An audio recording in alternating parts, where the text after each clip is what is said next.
ஐயப்பனின் பம்பை நதிக்கரை வரலாறு. சபரிமலையில் இருக்கும் ஐயப்பன் கோவில் உலக புகழ் பெற்ற தெய்வாலயங்களில் ஒன்றாகும். ஐயப்பன் தொடர்புடைய பம்பை நதியும் அதன் கரையின் வரலாறும் தீவிர ஆன்மீக தொடர்பு கொண்டவை. பம்பை நதியின் முக்கியத்துவம். பம்பை நதி கேரள மாநிலத்தின் முக்கியமான நதிகளில் ஒன்றாகும்.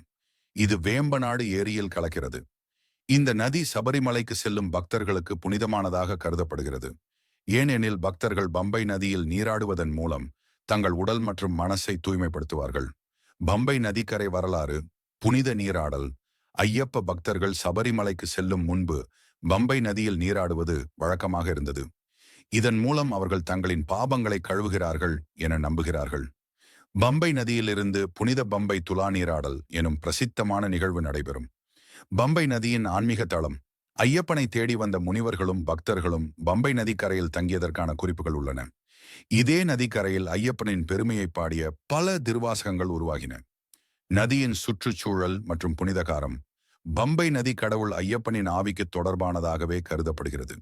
அதனை பாதுகாக்கும் முயற்சிகளும் பல ஆண்டுகளாக நடைபெற்று வருகின்றன. பம்பை நதி மற்றும் சபரிமலை யாத்திரை. சபரிமலை யாத்திரையில் பம்பை நதியை கடந்து போகும் அனுபவம் பக்தர்களுக்கு மிகவும் பரம ஆன்மீக அனுபவமாக கருதப்படுகிறது.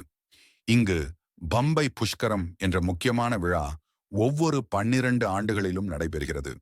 பம்பை நதியின் கரைகள் இயற்கை சுகங்களால் செறிந்தவை மட்டுமல்ல, அதே சமயம் ஐயப்பனை போற்றும் ஒரு பெரும்